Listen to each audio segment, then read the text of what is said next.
பூங்கடல் சேவடிக்கு அடியே பெருமக்களே, நமக்கெல்லாம் மெத்த பெருமிதத்தை தரக்கூடிய ஒரு நிகழ்ச்சி இன்றைக்கு நாயனாருடைய குருபூசையிலே நமக்கு வைத்துள்ளது. திரிபுவன சக்கரவர்த்தி அவர் வரலாற்றை சொல்ல வந்த ஆசிரியர் தேவி சேக்கிழார் அதற்கான தோற்றுவாயை இவருக்கு முந்தி இடம்பெறுகின்ற பொய்யடிமையில்லா புலவர் புராணத்தினுடைய இறுதிப்பாட்டிலே அறிவித்து நாயனாருக்கு தோற்றுவாய் செய்வார். அந்த இறுதிப்பாடலிலே இப்படி அமைந்திருக்கும் அந்த தொடர்கள். ஆங்கவர்தம் அடியினைகள் தலைமையில் கொண்டு அவனையெல்லாம் தாங்கியவன் குடைவளவர் குலம் செய்த தவமணிகள் கௌரி சோழன் குலம் செய்த தவம் நாயன் ஓங்கி வளர் திருத்தொண்டில் உண்மை உணர் செயல்புரிந்த பூக்கடலா புகச்சோழர். இது ஒரு விடுகதை மாதிரி ஒரு புதிர் அவிழ்க்கப்படாத ஒரு தொடராக அமைகிறது. ஓங்கி வளர் திருத்தொண்டு என்பது என்ன, அதை உண்மை உணர்வதுன்னா என்ன, செயல் புரிவதுன்னா என்ன, இதுதான் நாயனாருடைய திருச்சரிதம் அடங்கு. ஓங்கி வளர் திருத்தொண்டு, சிவபெருமானுக்கு செய்யும் தொண்டு திருத்தொண்டு நாம் எல்லாம் அறிவோம். அது வளர் திருத்தொண்டாக எப்போது அமையும், ஓங்கிய திருத்தொண்டாக எப்போது உயரும், இதுதான் நாம் அறிய வேண்டியது. அதை நாயனாருடைய வரலாறு மூலமாக நமக்கு ஆசிரியர் அறிவுறுத்துகின்றார். திருத்தொண்டு என்றால் சாமானியமானதல்ல, சிவனுக்கு ஆட்பட்டு பரம்பொருளாகிய அந்த பரம கருணாமூர்த்திக்கு நம்மாலே ஒழுங்குமுறையாலே என்ற திருப்பணிகளை செய்வதுதான் திருத்தொண்டு. அது எப்போது வளரும், அது எப்போது ஓங்கும், இதுதான் வினா. அதனுடைய உண்மை என்ன, அதற்காக நாம் செய்ய வேண்டிய செயல்கள் என்ன? ஓக்கியவள திருத்தொண்டின் உண்மை உணர் செயல் புரிந்த பூங்கடலாம். இந்த விடுகதையை கொஞ்சமா சேக்கிழாருடைய திருவடி சார்பு கொண்டு அமைப்போம். எப்போ நாம திருவேடத்தை சிவமாக பார்க்க முற்படுகிறோமோ அப்போ திருத்தொண்டு ஓங்கும் வளரும். நம்ம நினைச்சுக்கிட்டு இருப்போம் திருவேடம் என்பது விபூதி, உத்திராட்டம் என்று சொல்லப்படும் தெய்வ திரு கண்டிகை மாலை, தெய்வ திரு தாழ்வட மாலை, ஐயன் அடையாள மாலை. அதை அணிந்தவங்க சிவமா கருதப்பட வேண்டும் என்பது சைவ விதி. பக்தரது திருவேடத்தையும் சிவாலயத்தையும் பரமேஸ்வரன் என்று கண்டு வழிபட வேண்டும் என்பது எம்பிரான் மெய்கண்ட தேவநாயனார் நம்ம கிட்ட அருள் ஆணை. அதற்காக வாழ்ந்தவர் எம்பெருமான் மாமந்தார் புகழ்ச்சோழர். ஒரு வரலாறு அதுதான். திருவேடத்தை வழங்கினால் தொண்டாகுமா என்று நமக்கு ஐயப்பாடு நிகழும். ஆரண போதிலும் பொய்யிலே மனம் என்போல் புகாததே என்று திருநாவுக்கரசர் சொல்லுவார். திருவேடம் நிறுத்தி வர்றவங்க சிவமா பார்க்க மறுத்தா அதை விட பெரிய பாவம் உலகத்தில் இல்லை. திருவேடம் உண்மையும் நமக்கு காட்சி கொடுப்பதற்காக கண்டிகையும் திருநீர் தரித்து வர்றாங்க. ஆகவே அடியார்கள் இகத்தும் பரத்தும் இனியவர்கள் இன்மைக்கும் நன்மை செய்வார்கள். சைவர்களுக்கு மறுமையாகிய சொத்தம் கிடையாது, நரகமும் கிடையாது. அவங்க போவது சிவனுடைய திருவடி. ஆகவேதான் இயம் பரம்னு சொன்னார், இம்மை மறுமைன்னு சொன்னார். இகத்தும் பரத்தும் இனியவர் யார் தெரியுமா? சிவனடியார். ஏன்னா காண முடியாத சிவத்தை காணும் வண்ணமா திருவேடம் தரிச்சு வர்றாங்க. கூட முடியாத கூத்தருடைய குறைகளை சேவடிய கூடுமண்ணே நமக்கு அருள் புரிகிறாங்க. அந்த அடியவர் வழிபாடு ரொம்ப முக்கியம். அதை செஞ்சவர் நாயனார். இவருடைய வரலாறு பெரிய புராணத்துல 2 இடத்துல இடம்பெறும். இன்னும் இவருடைய வரலாற்றே தெரியும். 41 பாடல்கள்ல ஆசிரியர் அற்புதமா பாடிட்டு போயிருப்பார். புராணத்துல எந்த இடத்திலையும் காணப்படாத வஞ்சி விருத்தம் என்னுடைய ஆப்பு இவருடைய புராணத்துல தான் இடம்பெற்றிருக்கும். இவர் வேறொரு நாயனார் காலத்திலே வாழ்ந்தவர். அவர் கரூர்ல வாழ்ந்த எரிபத்தர். அதையும் கொஞ்சம் தெரிஞ்சுக்கிட்டோம்னா இவருடைய பெருமை முழுசா தெரியும். ஒரு அடியார் சுவாமிக்கு பூ எடுத்துட்டு போறார். அந்த நாயனார் புகழ்ச்சோழருடைய பட்டத்தை கீழே சிட்டி அந்த அடியார் கத்தர். அவர் பேரு சிவகாமி ஆண்டார். கரூர் அப்ப வேற அடியார் அவர் உதவி பண்ண வர்ற அவர் நாயனார், அவர் பேர் எரிபத்த நாயனார். அவர் அந்த யானை பூவ சித்தின யானை சின்னும் போது வாழா பார்த்துட்டு இருந்தாங்க. 5 பாகம் அங்கதான் கொட்டுவார். இதான் நாம ஒரு பாடம் எடுத்துக்கிறோம். சிவனிந்த என்பது நம்ம செஞ்சாதான் பாவம் நினைக்க வேண்டாம். யாராவது ஒருத்தர் செஞ்சு அதுக்கு நம்ம உடந்தையா இருந்தோம் அப்படின்னா, துணையா நின்னோம்னா, செஞ்சவங்களை விட அதிக குற்றம் பார்த்தவங்களுக்கு. இது ஒரு சைவ விதி. அதனாலதான் சிந்திய யானையையும் வெட்டுறார், துணையில இருந்த பாகம் 5 பேரையும் வெட்டுறார் எரிபத்து. அப்ப ஒருவர் நாயனார், அவருக்கு செய்தி வேற மாதிரி போயிடும். வேற யாரும் பகை குலத்து அரசர் நாட்டு மேல போர் கொடுத்து வந்தாங்க. ரொம்ப கோபத்தோடு ஒருவர். ஆமாங்க, இங்க வந்து பார்த்தாக்க இவர் தான் நின்றுட்டு இருப்பார் எரிபத்து. ஒரு விஷயத்தை தெரிஞ்சுக்கிட்டு அவர்கிட்ட போய் எரிபத்து போய் மாமன்னர் மண்டிக்கிட்டு பேசுவார். சைவத்தினுடைய புரட்சி பாருங்க, ஒரு உலக ஆள புகழி வேந்த ஒரு சிவனடியார் அன்னைக்குதான் பேசுறார். சிவனடியாருடைய பெருமையை பாருங்க. இவருக்கு குறுநில மன்னர்கள்லாம் குறை இறந்து வேண்டுவாங்க புகழ்ச்சோட. அவர் என்ன பண்ணுவார் தெரியுமா? நீடு திரு தொண்டதனை குறையிருந்து வேண்டுவரை குறிப்பின் வழி கொடுத்துருவார். அடியார் வாய் திறந்து சொல்ல வேண்டாம், பார்த்த மாத்திரத்திலேயே இவங்களுக்கு தேவை என்ன, இவங்க வேண்டுவது என்ன என்று அறிந்து செய்வார். கிட்டத்தட்ட இறைவருக்குரிய இலக்கணம் தான் இவருக்கும். இறைவர் என்ன செய்வார்? வேண்டுவார் வேண்டுவதே ஈவான் கண்டார். சாமி கூட கேட்ட பிறகுதான் கொடுப்பார், இவன் நினைச்ச உடனே கொடுத்தார். அப்ப இன்னைக்கு எல்லாருக்கும் நம்ம அத்தனை பேர் வரம் தாங்க முடியாத அளவுக்கு வழங்கக்கூடிய வள்ளலாக மாமன்னர் இருக்கார். அப்ப இவர்கள் சொல்லுவார், அங்கனர் அடியார் தம்மை செய்த இவ் அபராதத்துக்கு இங்கிருந்து தன்னால் போதாது, என்னையும் கொல்ல வேண்டும்.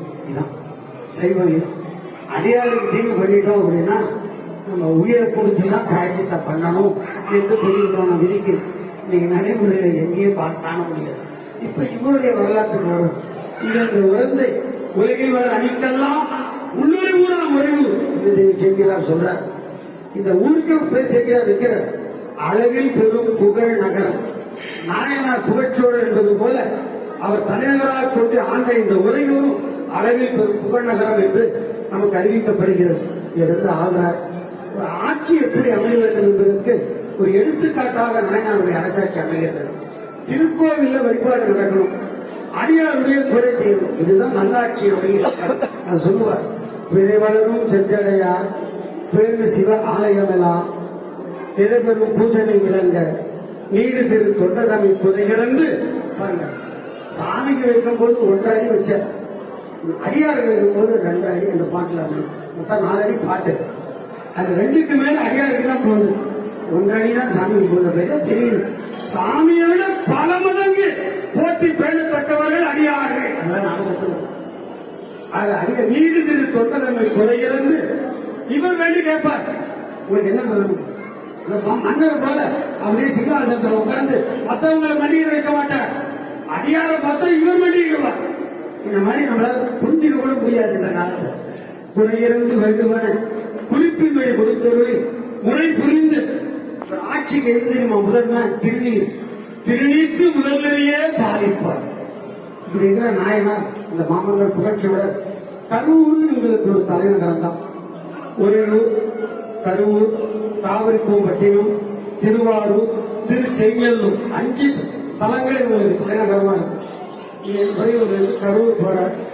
இந்த நாயனார் வாழ்க்கையில நாம என்ன ஒரு பாடம் கத்துக்கிறோம்னா, ஒரு ஊருக்கு போன நம்ம ஒரு சொந்த வேலைக்கா போவோம், ஒரு கல்யாணத்துக்கோ ஒரு பேர் காரியத்துக்காக சாமி கோயில் இருந்தா பார்க்க மாட்டோம், நேரம் இடத்துக்கு தான் போவோம்.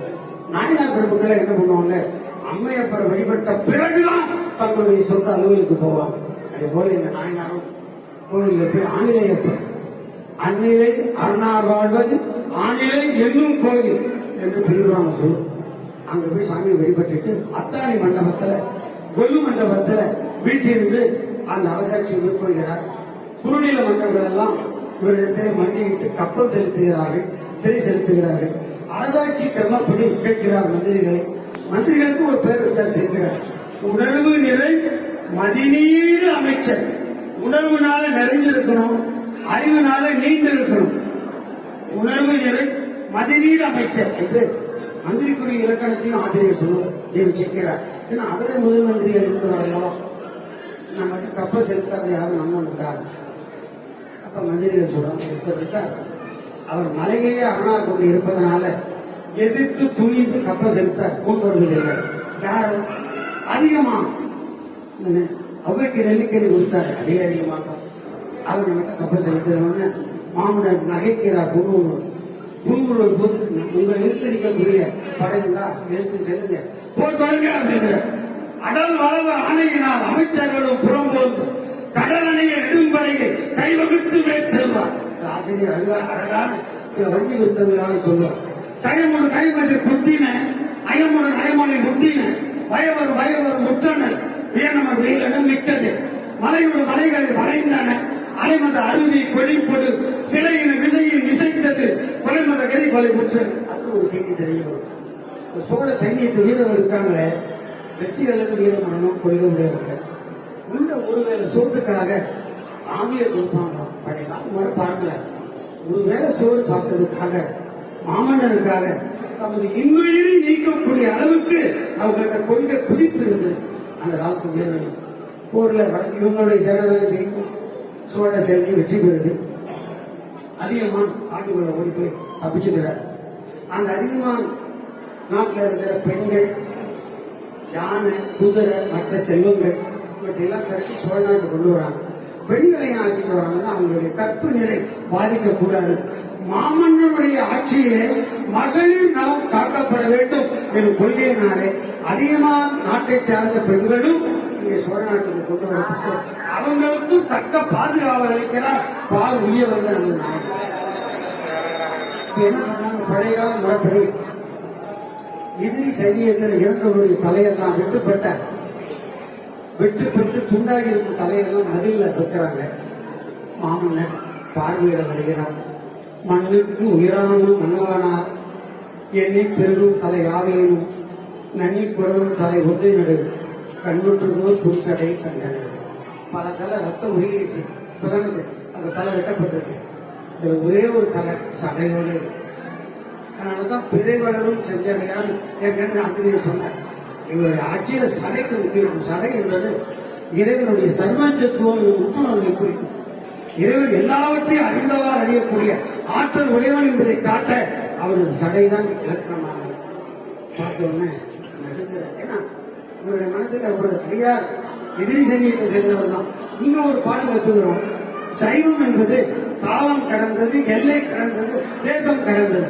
நாம என்ன நினைப்போம்? நம்ம கூட்டாளியா இருந்தா தான் நம்ம வணங்குவோம். அது தவறு. எந்த கூட்டமா இருந்தாலும் திருவேடம் தான், சிவனடிமை தான். அங்க வணங்க வேண்டுவது நமக்கு தலையாய கடமை. அதை நம்ம மறந்துடும். நம்ம அதெல்லாம் செய்ய தெரியாததுனால அவரு தவிர கோயிலுக்கு போய் கூட வெளியே ஈட்ட மாதிரி நிலையில தான் நம்முடைய அறியாமை நமக்கு இருக்கு. எங்க போனா சாமி அருள் பெறலாம் என்பது கூட நமக்கு தெரியாம தான் இருக்கு. இதை பார்த்த உடனே, தலையை பார்த்த உடனே நடுங்கிற கண்ட பொழுதே நடுங்கி மனம் கலங்கி கை தொழுது கொண்டவர்களும் பயத்தொழிலும் குறித்து எது சென்று அது கொண்டாந்த பின்திருவம் தீத்தலையில் தலைநெறிய பார்த்தபடி வருந்தர். நான் உலகியல வெற்றி பெற்றிருக்கலாம். அதிகமாக நாட்டை தகவலோட தலைவராக கொண்டு ஆண்ட மன்னன். தகவலூர் தான் இன்னைக்கு தர்மபுரிய தலைவராக கொண்டு ஆண்ட மன்னன். நாட்டை வெற்றி பெற்றிருக்கேன். நான் அருளையில் தோற்று பெற்றேன். ஒரு சடைதாங்கிய பெருமான், நீர்தாங்கும் சடை பெருமான் நெறிதான் கண்டவரானார். சீர்தாங்கும் இவர் வேண்டி சிறந்தாங்கி வர கண்டும் பால் தாங்க இருந்தேனோ படி தாங்குவேன். நானா உலகாட்சி பண்றேன், படி அல்லவா தாங்கி சுமக்கிறேன். தார தாரையா நீர் கருவி நகரிலே மந்திரிகளை கூப்பிடுற, அவன் மகனை கூப்பிடுற, மணிமகுடத்தை மகனத்துக்கு கொடுத்து மன்றுளார் வழியில நீ ஆட்சி பண்ணு என்ற மன்றுளார் சிதம்பரம் பெறுவான், தில்லை கூத்த பெறுவான். தில்லை கூத்தனுடைய திருவடியை ஒற்றி உன்னுடைய அரசாட்சி அமைவதாக என்று சொல்லி ஆணையிட்டு தீய வளர்க்க சொல்றார். நாயனாவுடைய நிலையை பார்க்கணும்னா புரிஞ்சுக்கவே முடியாது. கொஞ்சம் கூட புரிஞ்சுக்க முடியாது. கண்ட சடை சிரத்தெரிவோ கனகமணி கருத்தேந்து கொண்டு திருமொழி தாங்கி பிளவுமறி வளம் கொள்வார். அது வளம் கொள்ளும்போது சாமியோட அஞ்சலிக்கு அண்டர்பிரான் திருநாம தண்ணீருக்கு விடுத்தோடி மண்ணு தகர் பிடமிகளை மகிழ்ந்தவர்களை ஒழித்தார். அவ்வளவுதான் உள்ளே போயிட்டார். மற்றவர்களுக்கு அந்த தீ அனலாக சுட்டது, சாமிக்கு நிழலாக அவருடைய உயிரை தொட்டது. போய் சேர்ந்தார். சாமிக்கு போய் அக்கருணை திருநிலருக்கு ஆறாய் அமைந்திருந்தார். பெருமாள் முடிக்குது. இறைவனுடைய தூக்கிய திருவடியில அந்த பேரின்பத்தை நுகர்ந்து கொண்டே ஒரு நாளைக்கு ஒரு நாள் உயர்ந்து வளருகின்ற பேரின்பம் அது. அதிலே தோய்ந்து இன்புற்று வாழ்கின்றார். அவருக்கு அறிவு கிடையாது. அதனாலதான் சேக்கிரார் முன்னாலே சொல்லுவார், அன்னகரில் பாரளிக்கும் அடலரசர் ஆகின்றார். நிகழ்காலத்தில் சொல்லுவார். இன்னைக்கும் இருக்க நான் உங்களுக்கெல்லாம் ஒரே ஒரு விண்ணப்பம் செய்வேன். நமக்கு எத்தனையோ குறைகள் இருக்கும். சாமிகிட்ட போனாலும் தீரும். பஞ்சவர்ண சாமியும் காந்திஜியோ தீர்ப்பாங்க. ஆனால் இவர் மிக விரைவா தீர்ப்பார்.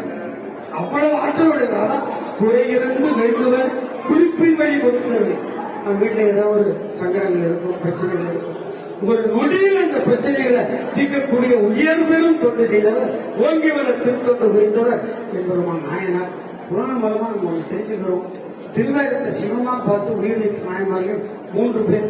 ஒருத்தர் மெய்ப்பொருளார், அவர் திருநீரு திருவேணி சடைக்கா உயிர் நீத்தார். இன்னொருத்தர் தீபலிக்கா மட்டும் உயிர் நீத்தார். ஏனாந்தியார் சடைக்கா உயிர் நீத்தார் என்று சொல்லி அடியை பெற்ற பாக்கியம் பெரும் பாக்கியம் இதை கொடுத்த பெருமக்கள் அத்தனை பேருடைய திருநீரையும் வணங்கி கொண்டு இந்த சின்ன அளவில் அடிகளுடைய பரசும் குற்றைவல்வா செய்கிறார். இவங்களை புகழ்வதே சில தொண்டு தான். குற்றைவல்னா சிறிய தொண்டு. அவங்க அந்த சிறிய தொண்டு செய்ய முடியும் நாயன்மார்களுக்கு. அவங்களை புகழ்ந்து ஏற்றிக்கிட்டே இருந்தோம். இருச்சேர் இருவனையும் நீங்கா இறைவன் பொருள்சேர் புகழ் புரிந்தால் மாட்டேன் என்பது திருக்குறள். அது நாயன்மார் பெருமக்களுடைய புகழை சொல்லிக்கொண்டே அவர்களை நம்ம சொந்தக்காரர்கள் ஆகிட்டோம். அவங்களுக்கு சொந்தக்காரங்கள் நம்ம ஆகிட்டோம்னா நம்ம பிரச்சனை ஒண்ணு கூட கிடையாது. நொடி பொழுதுல சூரியனுடைய ஒளி முன் பனி நிற்காதது போல, இருள் நிற்காதது போல அத்தனையும் மறைக்க இந்த வாய்ப்பு தந்த பெருமையை வழங்கி கொண்டு விடுபடுகிறேன்.